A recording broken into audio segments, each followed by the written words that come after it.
बंदा गुरुपद कंजे कृपा सिंधु नररूप हरि महामोह तुम कुंज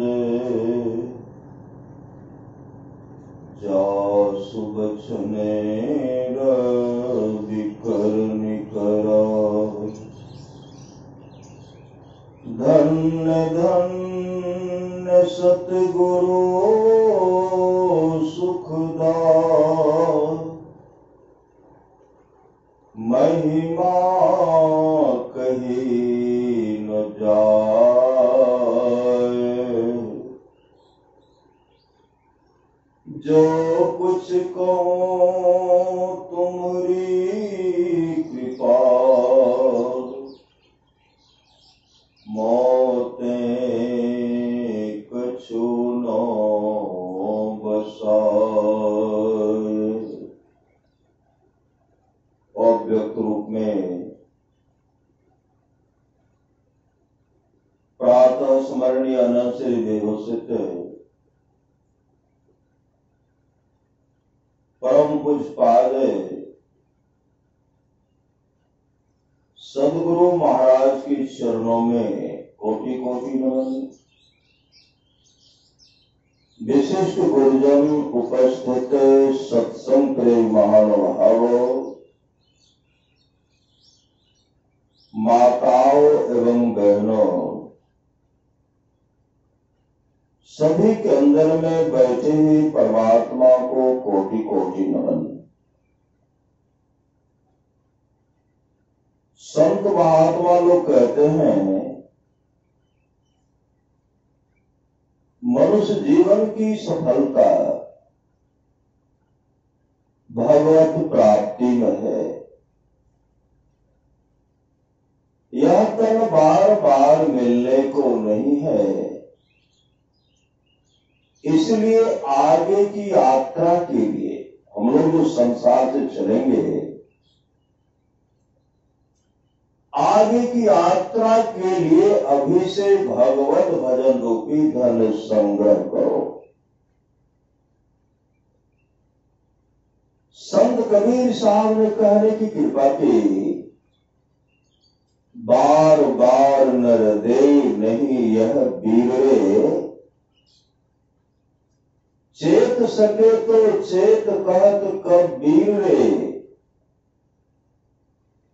कबीर सोई धन संचिए जो आगे का होए। उस धन को संग्रह कीजिए जो आगे का होए।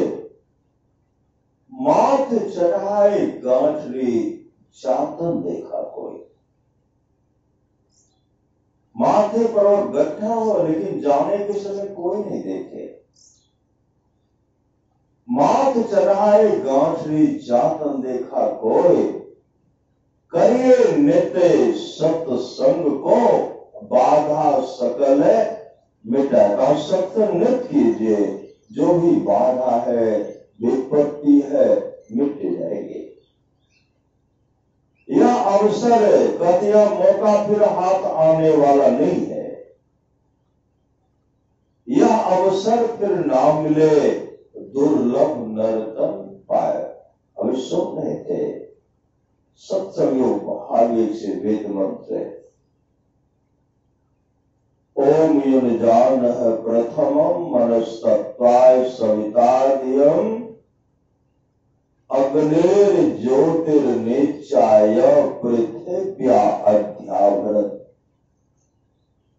वेद भगवान उपदेश करते हैं कि हे मनुष्यों, जगत प्रसव करता ईश्वर का तत्व ज्ञान प्राप्त करने के लिए पहले बुद्धि योग, सबसे पहले बुद्धि योग सत्संग करने के लिए कहते, सत्संग करने के लिए कहा गया है। मानस योग मानस जप तथा मानस ध्यान करने के लिए कहा गया है। अग्नि योग दृष्टि योग की क्रिया करने के लिए कहा गया है। मानस जप मानस ध्यान और दृष्टि योग की क्रिया करेंगे। अंत में सदगुरु महाराज कहते हैं नादानुसंधान की क्रिया भी करना पड़ेगा। मानस जब मानस ध्यान करेंगे, दृष्टि को अपने भौहों के बीच में टिका करके रखेंगे। संत सदगुरु परमात्मा की कृपा होगी, तम फटे ज्योति भरे आकाश का तू सैर कर, अंधकार मंडल का छेदन होगा। प्रकाश का दर्शन करेंगे और शब्द को सुनकर परमात्मा को का जो आदि शब्द है, शब्द को सुन करके सचखंड परमात्मा के धाम में चले जाएंगे, परमात्मा में मिल जाएंगे। परमात्मा और अपने में कोई, अपने आत्मा में कोई अंतर नहीं रहेगा। इसके लिए सत्संग की बहुत बड़ी आवश्यकता। अभी सुन रहे थे, यदि जन ने ब्रह्म को जान लिया तब तो ठीक है, नहीं तो बहुत बड़ी हानि। इन बहुत बड़ी हानि से बचना चाहते हैं तो सत्संग नित और ध्यान नित संलग्नता के साथ कीजिए। गुरु से युक्ति लेकर के जागो जागो गुरु पर लागो, जगत मनो में खेला है, करना है सो जल्दी कर लो। जो करना चाहते जल्दी कीट कर लीजिए, कर लो। बैंक का काम आज नहीं हुआ तो कल भी होगा। श्री सदगुरु, खेती आज जुताई नहीं हुई तो कल भी होगी। आज भोग नहीं कि कल भी करेंगे। संसार का तमाम काम आज नहीं तो कल करेंगे। लेकिन जब मौत आएगी, मौत या आपको कोई भी काम करने के लिए नहीं देंगे। जो चाहेंगे एक काम कर लेंगे, वो काम कर लेंगे।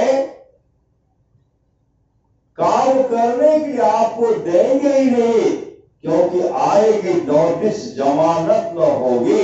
अब पल्ले गद कुछ अमानत न होगी। हो करके कैद तुमको चलना पड़ेगा, काया कोटी को खाली करना पड़ेगा। गीता स्वामी कहते हैं, ओ गंगाराम तेरा सुगना पिंजरा पुराना हो गया, तुम बैठा है खामोश, तेरा साथी रवाना हो गया। साथी इस शरीर में रहने वाली आत्मा जो है, वो आत्मा पर चमक है, दमक है। शरीर में आत्मा है तो सब कुछ है। अगर शरीर से आत्मा निकल जाएगी, भगवान बुद्ध ने कहा मनुष्य बहुत घमंड करता है, अफसोस कुछ ही क्षण में यह शरीर बेजान लट्ठे की तरह पृथ्वी पर पड़ा रह जाएगा। इसका हार अलग हो जाएगा। जलाने के बाद राख होगा, दफनाने के बाद कीड़े मकोड़े जीव जंतु खाएंगे, निष्ठा बन जाएगी, पाखाना बन जाएगा।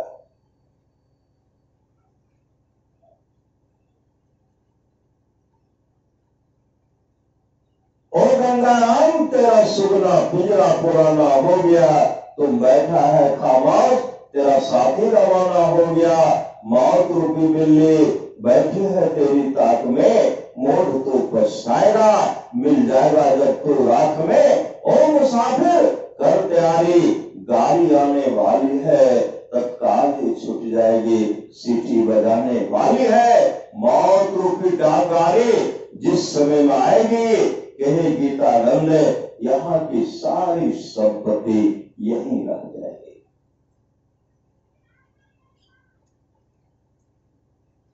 गुरु नानक देव जी महाराज ने कहा, तन क्या मांझता रे, तन क्या मांझता रे, एक दिन मिट्टी में मिल जाना, एक दिन मिट्टी में मिल जाना। आप लोग जानते होंगे गोपीचंद। गोपीचंद बहुत बहुत सुंदर, बहुत सुंदर।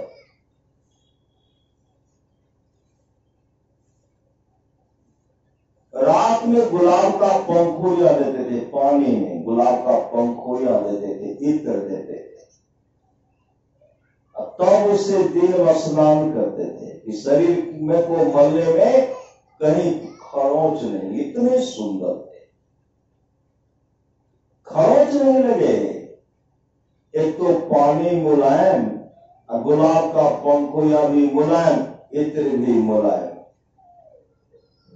मल मल करके स्नान कर रहे थे। गोपीचंद स्नान कर रहे थे।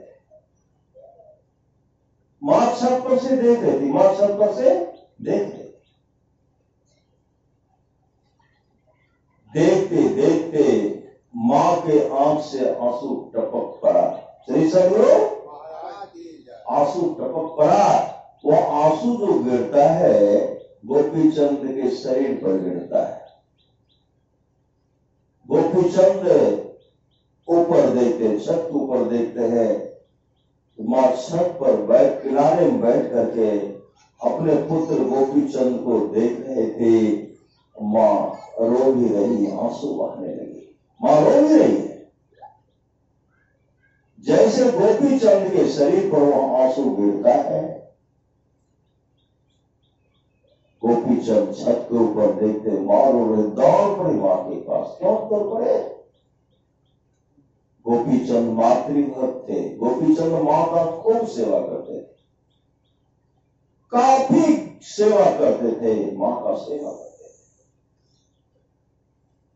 दौड़ पड़े, चरण लिपट करके रोने, चरण पकड़ ली। मां क्यों रो रही हो? मां क्यों रो रही हो? गोपीचंद की मां ने कहा, बेटा कोई बात नहीं है। गोपीचंद ने कहा, हे मां आपके आंख में आंसू और कोई बात नहीं, आंसू का कारण बताओ मां।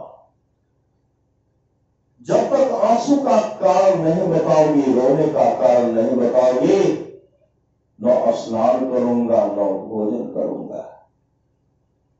पुत्र हर के सामने मां अचान हो गई।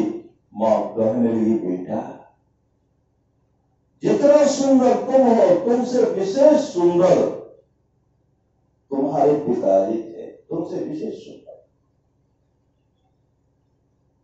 तुमसे विशेष सुंदर तुम्हारा पिताजी है। आज वो संसार नहीं है, आज वो संसार में नहीं है। तुम भी नहीं रहोगे मेरे लाल, तुम भी नहीं रहोगे मेरे लाल। गोपीचंद के आंख से आंसू बहने लगता है और मां से कहते, मां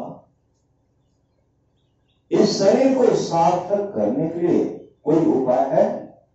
कोई उपाय?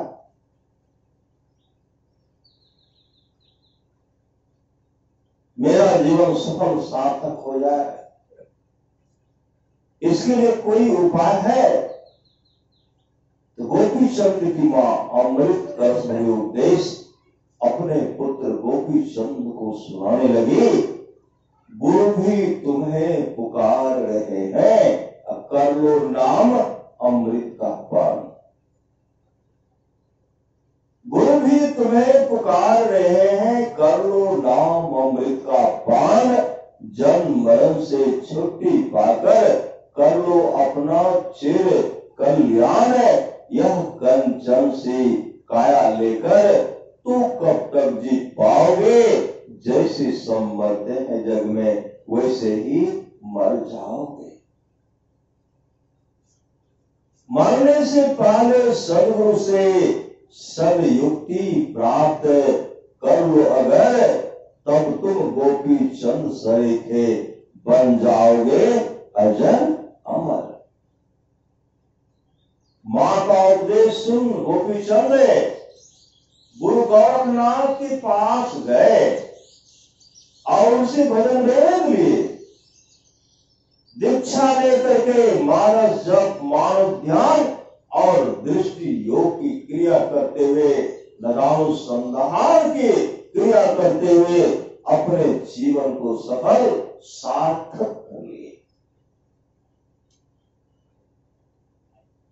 अभी सुन रहे थे, साधो भाई जीवत ही करो आशा। ये साधो जीवत ही करो आशा। अगर जब तक जीवित है बहुत तरह का चाहना है, इस शरीर में नहीं है। साधो भाई जीवत ही करो आशा। जीवत समझे जीवत बूझे जीवत मुक्ति निवासा। जियत कर्म की फांसन काटे। आप अपने जीवन में जो शुभ अशुभ कर्म किए हैं, अशुभ कर्म किए हैं, आवागमन के क्षेत्र में संसार में जन्म मरना, यह जो दुख लगा हुआ है, जियत कर्म की फांसन काटे मोये मुक्ति आशा। तन छूटे जी मिलन कहते हैं, सो सब झूठी आशा। शरीर से जीवात्मा निकलने के बाद जो कोई कहते हैं कि जीव को यह पीव का परमात्मा का दर्शन हो गया,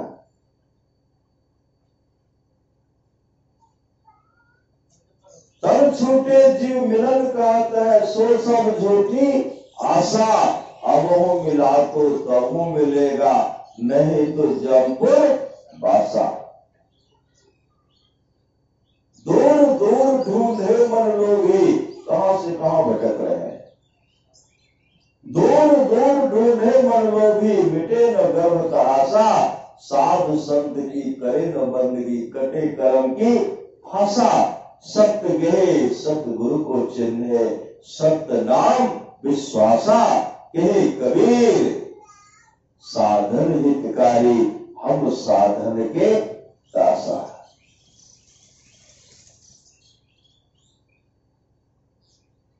साधो भाई जीवन ही करो आशा।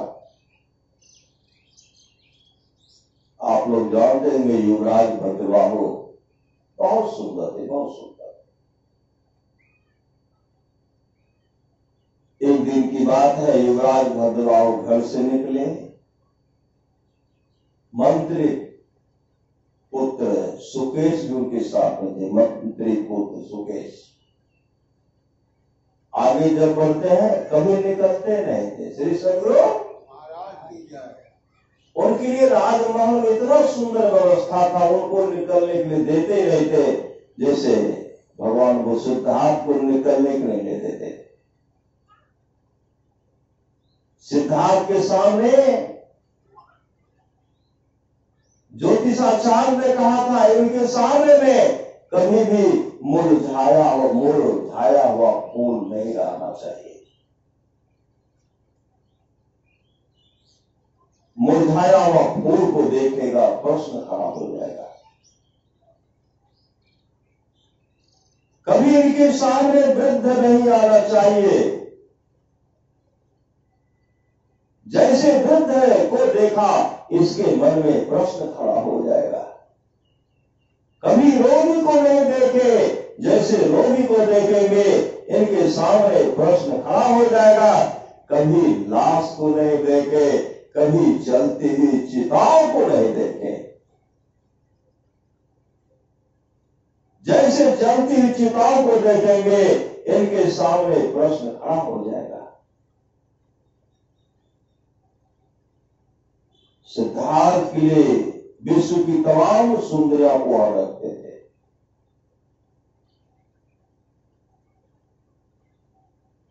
सामने में कभी हमेशा सुंदरी रहती थी।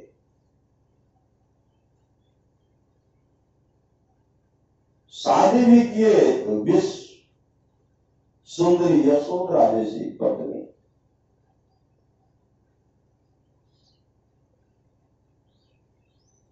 सब सेवा में लगे रहते थे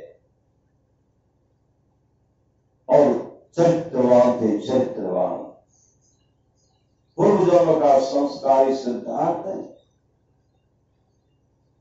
जैसो वृद्ध को देखते हैं प्रश्न खड़ा हो गया, लाश को देखते हैं प्रश्न सामने खड़ा हो गया, जलती हुई चिताओं को देखते हैं, मन में प्रश्न खड़ा हुआ, उसी समय वापस आए, सारथी रथ को घुमाओ आए।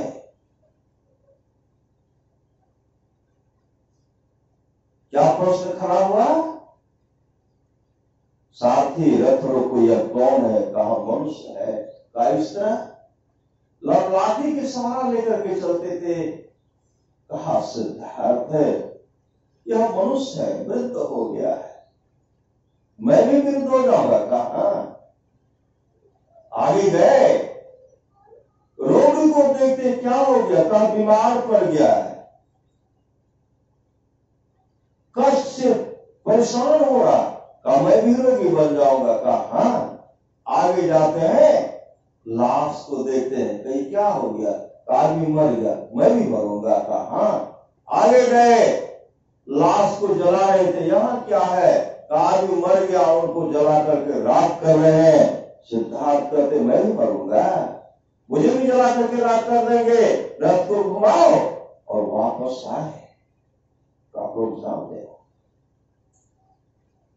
विश्व सुंदरी यशोधरा जैसी पत्नी, गुलाब के जैसा सुंदर पुत्र राहुल को छोड़ करके घर से निकले।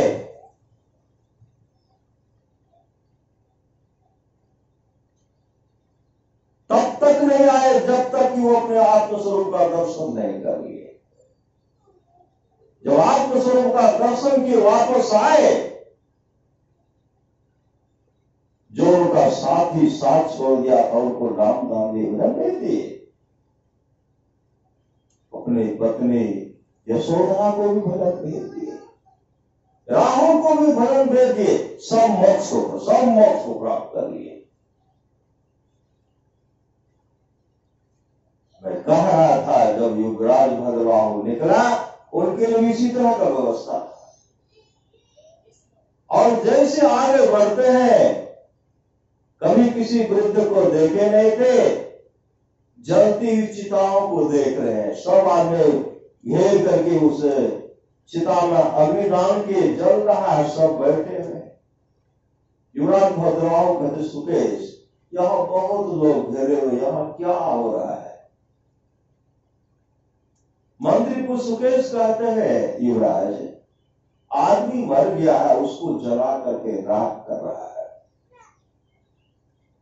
कहते आदमी मरता भी है? तो कहा उनको जला करके राख कर देता। कहा युवराज भद्रबाहु कहते तब सुंदर शरीर नहीं होगा, सुंदर शरीर नहीं, कुरूप होगा। अगर सुंदर शरीर रहता तो उस शरीर को रखा जाता, कुरूप है इसलिए जला करके राख कर रहे हैं। मंत्री कुछ गैस कहते हैं युवराज, कितना भी सुंदर सुडौल शरीर हो, जब शरीर से जीवात्मा निकलती है, 2-4 दिन छोड़ने के बाद, रखने के बाद शरीर के नश्वरता का पता चलता है। 4 दिन में शरीर फूलने लगता है, सड़ने लगता है, दुर्गंध होने लगती है। उससे दुर्गंध नहीं हो इसलिए उसके ऐसा व्यवस्था किया जाता है, उनको जला करके राख कर देते हैं। युवराज भद्रबाहु कहते तब तो हमारी मृत्यु होगी। कहा हमको भी जला करके राख कर देंगे। कहा हाँ युवराज, हाँ आपको भी जला करके राख कर देंगे। समय की एक ठोकर ही बदल देती है जीवन को, जो ठोकर से भी न समझे, समझाने से क्या होगा। होंगे कर्म खोटे तो ईश्वर का भजन गाने से क्या होगा, या परहेज ना कुछ भी दवा खाने से क्या होगा। मुसीबत तो टले मर्दानगी के ही खपेरों से, मुकद्दर के भरोसे बैठ पछताने से क्या होगा। तो मुट्ठी बांध कर आया था, खाली हाथ जाएगा, भला मालिक करोड़ों का कहलाने से क्या होगा। मंत्री पुष्पेश कहते हैं युवराज आपको भी जला करके राख कर दिया जाएगा, राख कर दिया जाएगा। कहते हैं रथ घुमाओ, वापस आए, घर आए, उदास रहने लगे। घर आए उदास रहने लगे। अब भोजन करना बंद कर दिए, भोजन नहीं कर रहे। भोजन जो नहीं कर रहे हैं, राजा के द्वारा तरह तरह का व्यवस्था किया गया, इलाज हो रहा है, लेकिन वह खाता ही नहीं। हमेशा मन में वही सोच, यही सोच रहे कि हमारी मृत्यु हो जाएगी, हमको भी जला करके घात कर देंगे। तरह तरह बड़े बड़े वैद्य हकीम डॉक्टर को बुलाए, उनका इलाज कर रहे हैं, लेकिन रोग दूर होना चाहिए, रोग बढ़ ही रहा है, रोग बढ़ ही रहा है। अंत में राजगुरु को बुलाए। राजगुरु जब आए तो उनको तरह तरह समझाते हैं, युवराज अरे भावी राजा आप ही बनोगे, पिताजी तुम्हारे पिताजी कब तक है, नहीं 60 तो है नहीं, आने वाले समय में तुम राजा बनोगे। जब राजा बनोगे तो प्रजा का भरण पोषण कैसे होगा? प्रजा का देख रेख करना है, प्रजा का भरण पोषण करना है, अपने राज को दुश्मनों से बचा करके रखना है। और इस तरह आप इस तरह तुम रहोगे, इस तरह जब तुम रहोगे तो विशाल राजपाट कैसे चलेगा? प्रजा का देख रेख कौन करेगा? और उसी समय युवराज भद्रबाहु कहते, गुरुदेव आप तो कह रहे हैं कि यह विशाल राजपाट कैसे चलेगा, प्रजा का भरण पोषण कैसे होगा, एक काम वो काम कैसे होगा?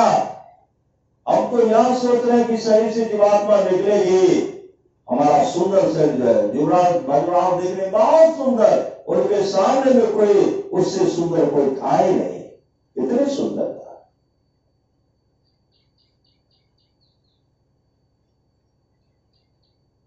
हमारी मृत्यु हो जाएगी, हमको जला करके राख कर दिया जाएगा, मेरा कल्याण कैसे होगा? वह युक्ति तो मुझे बताइए, वह रास्ता तो मुझे बताइए।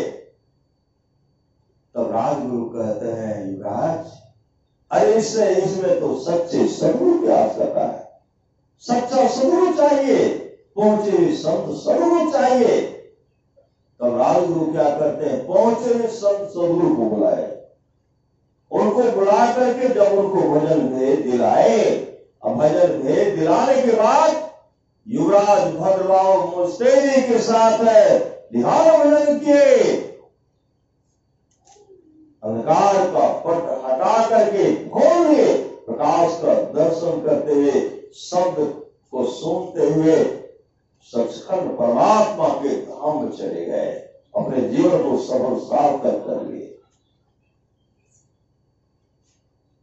और महाराज समाज की वाणी है, नित्य प्रति सत्संग कर ले प्यारा, नित्य प्रति सत्संग कर ले प्यारा, तेरा काल सरे सारा, सार काल को निर्णय करके धर चेतन धारा, धर चेतन धारा पिंड के पारा, दसम द्वारे का ज्योति जग जावे, अति सुख पावे, शब्द सहारे का लख बिंदु नाद तह त्रैवंदे के, सुनो सुर में ही ब्रह्मनाद का धरो सहारा, आपन करने में ही निज तन में खोज सज्जन, बाहर न खोजना, अपने ही घट में हरि है, अपने में खोजना। सत्य गहे सतगुरु को चिन्हे, सत्य नाम विश्वासा। जो गुरु से युक्ति लेकर के नाम का सुमिरन करते रहेंगे, सत्य गहे सतगुरु को चिन्हे, परमात्मा को वो पहचान जाएंगे। सत्य गहे सतगुरु को चिन्हे, सत्य नाम विश्वासा, कहे कबीर साधन हितकारी, हम साधन के दासा। आप लोग जानते होंगे भगवान बुद्ध सत्संग कर रहे थे, भगवान बुद्ध सत्संग कर रहे थे, उसमें एक सेठ जी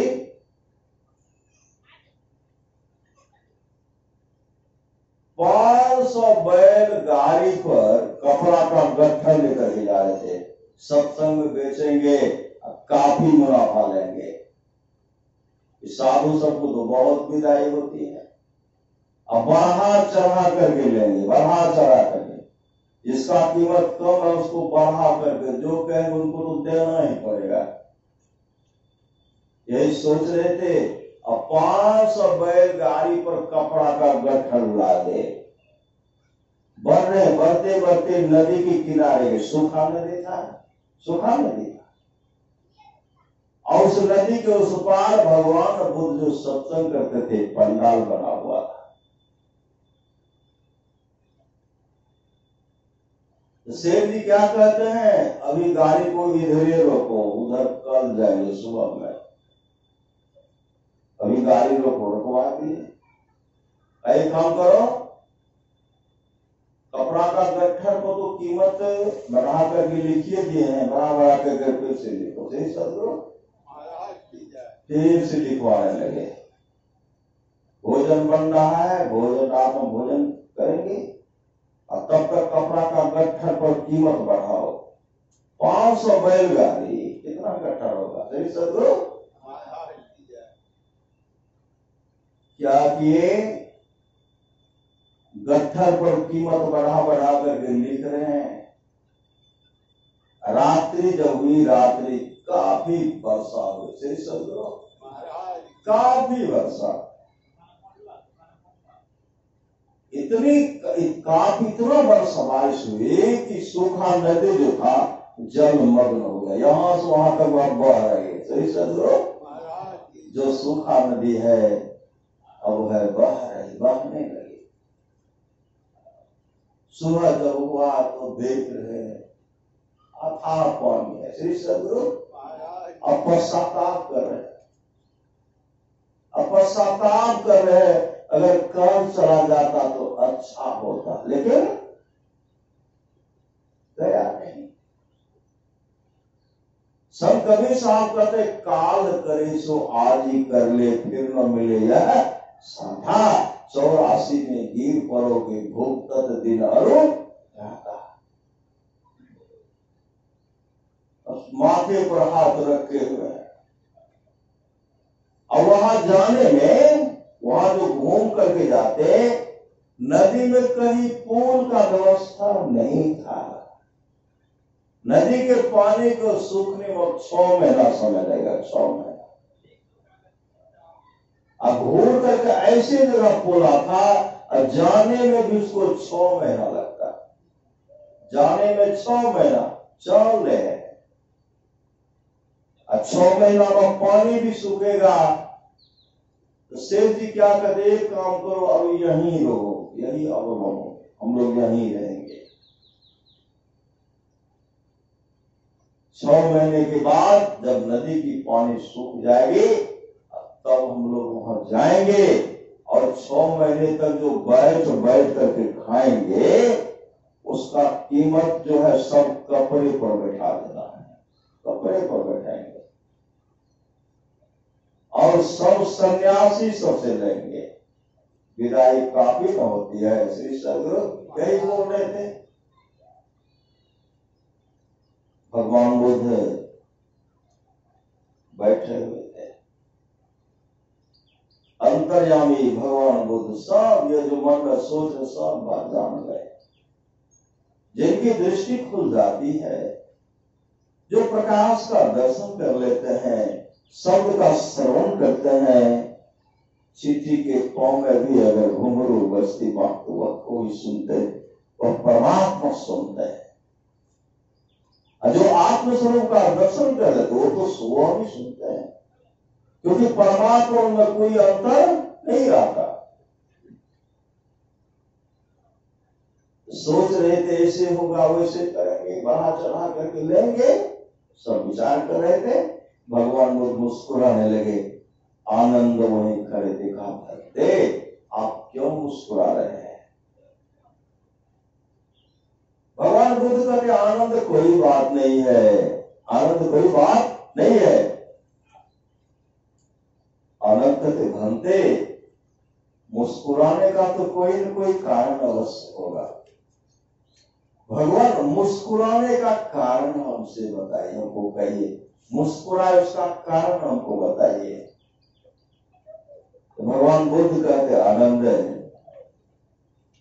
कल एक सेठ जो है 500 बैल गाड़ी पर कपड़ा का गट्ठर लेकर के आ रहा था। अगर आता तो शाम में चला जाता। मन में लोभ हुआ कि कपड़ा पर कीमत बैठा बैठा करके अधिक लेंगे।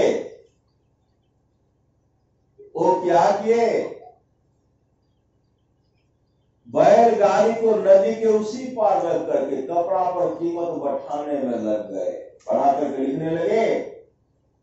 रात में मूसलाधार बारिश भी, पूरा नदी जलमग्न हो गया। अब यहाँ आने में उनको 6 महीना लगेगा। 6 महीना सोचने की जाओ तो 6 महीना लगेगा। 6 महीने के बाद नदी की पानी भी सूख जाएगी। तो सोच रहे यही बरसों बाद रहूंगा, जो खाऊंगा सब बढ़ा बढ़ा करके, कपड़ा पर कीमत बढ़ा बढ़ा करके सब साधु सन्यासी भिक्षु से लूंगा, यही सोच रहे हैं। तो भलते हुआ क्या, ये सोच रहे हैं तो और क्या हुआ। भगवान बुद्ध कहते देखो आनंद है, परसों रात है उस सेठ की मृत्यु हो जाएगी। परसों रात जो 6 महीने जीने की आशा करते हैं, कपड़ा पर कीमत बढ़ा चढ़ा करके लेने की इच्छा करते हैं, परसों रात उस सेठ की मृत्यु होगी और अभिची नरक, घोर नरक में चले जाएंगे। काफी दुख भोगना पड़े, काफी दुख को भोगेंगे। आनंद से हाथ जोड़ लेते हैं भगवान, अगर आपका आदेश हो तो उस सेठ को जाकर के जगाओ, चिताओ। आपका आदेश हो तो भगवान बुद्ध कहते जाओ, उसे जगाओ, चिताओ। महापुरुष की वाणी है, नगर भ्रमिय गुरु करे उपदेशो आहो, सेहो मन सुतल निचेत। उठो उठो आहो मन गुरु के भजन करो, करो सत्संग सो प्रेम। कहते जाओ, उसे जगाओ। तो भगवान बुद्ध के बहुत ऐसे शिष्य थे जो आकाश में उड़ते थे। भगवान बुद्ध अपने भी उड़ते थे, आप लोग जानते हैं। आनंद भी उड़ते थे, भिक्षु अनुरूप भी उड़ते थे। महाबौद्ध गल्याण सारी पुत्र आदि आदि उनके बहुत भिक्षु थे, शिष्य थे जो आकाश में उड़ते थे। विमान की कोई आवश्यकता नहीं, इतने सिद्धि को प्राप्त, इतने सिद्ध हो गए थे, सिद्धि मिल गए थे। आकाश में नाम का सुमन कर उड़ रहे हैं। कहा मैं वहां जा रहा हूं सेठ को जगाने के लिए। भगवान बुद्ध कहते जाओ, उसे चिताओ। जैसे वो आकाश के ऊपर उड़ते हैं, उड़ने लगे, उड़ रहे हैं, तो सेठ देख रहे हैं कि सन्यासी उड़ रहे हैं। आमने सामने आए, ऊपर आमने सामने आए और देख रहे हैं आज तो मेरा जतरा बहुत अच्छा है। सही सदगुरु, साधु का दर्शन हो गया, खूब मुनाफा होगा। सही सदगुरु, मुनाफा खूब होगा। फिर धीरे धीरे नीचे आए, देखिए आनंद उनको प्रणाम करते हैं। आनंद कहते सिंह जी आपको भगवान बुद्ध याद किए हैं। सेठ जी क्या कहते हैं, आनंद जी तब तो खूब लाभ होगा। काफी मुनाफा होगा, काफी कपड़ा बेचूंगा, खूब मुनाफा होगा, खूब मुनाफा होगा। अब भगवान बुद्ध तो आनंद को सब बात बता ही दिए थे। आनंद कहते सेठ जी अरे मुनाफा होगी कि नहीं होगी उसको छोड़िए, आप चलिए भगवान बुद्ध के पास।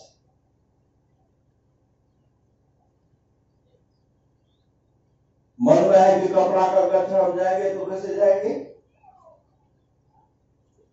आनंद कहते हैं सेठ जी भगवान बुद्ध ने आपके लिए कहा है आपकी मृत्यु जो है परसों रात होगी, परसों रात। तेरे सदगुरु, परसों रात आपकी मृत्यु होगी। आप अविची नरक, घोर नरक में चले जाएंगे, काफी दुख भोगना पड़ेगा।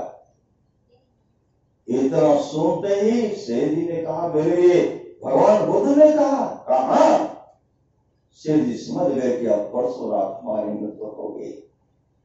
अब आनंद के सामने माथा पटक रहे हैं, चीख रहे हैं, चिल्ला रहे हैं, आनंद मुझे किसी तरह बचा लो, आनंद जी मुझे किसी तरह बचा लो। अब बचाऊंगा तो चलिए मेरे साथ भगवान बुद्ध के शरण में, युक्ति लीजिए, भजन वेद लीजिए, जिससे आपका जीवन समम सार्थक होगा। कहा हम कैसे जाएंगे, हम तो वहां जा नहीं सकते। आनंद कहते मैं अपने योग बल से आपको उड़ा करके, मैं योग बल से आपको उड़ा करके ले जाऊंगा। शेर जी आनंद के चरण पकड़ लेते, कहते मुझे जल्दी से भगवान के चरण में, भगवान बुद्ध के शरण और चरण में पहुंचा दीजिए। आनंद आकाश में उड़ते हैं, योग बल से को भी उड़ा करके लेके चले गए। जैसे वहां गए, वह सेठ भगवान बुद्ध के चरण पर दंडवत लाठी बत गिरता है, हमते मेरा कल्याण कैसे होगा, मेरा कल्याण कर दीजिए, क्योंकि मेरे सामने मौत ही मौत दिखलाई पड़ रही है, मुझे नरक में काफी दुख भोगना पड़ेगा, भंते मुझे बचा लीजिए। इतने गिड़गिड़ाए, इतने रोए। उसी समय भगवान बुद्ध उनको नाम दान देते, उनको भजन भेद दिए, भजन भेद दीक्षा दिए। जैसे भजन भेद दिए, भजन भेद देने के बाद वो ध्यान करने के लिए बैठे।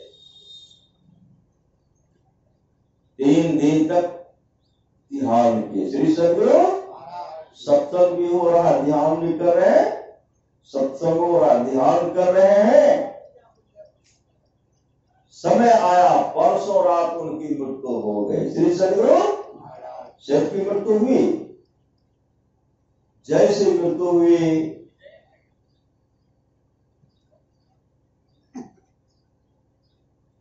सत्संग भी हो रहा, शिव जी का दाह संस्कार हो गया। श्री सदगुरु, सत्संग का कार्यक्रम वर्षों वास होता, लगातार सत्संग हो ही रहा है।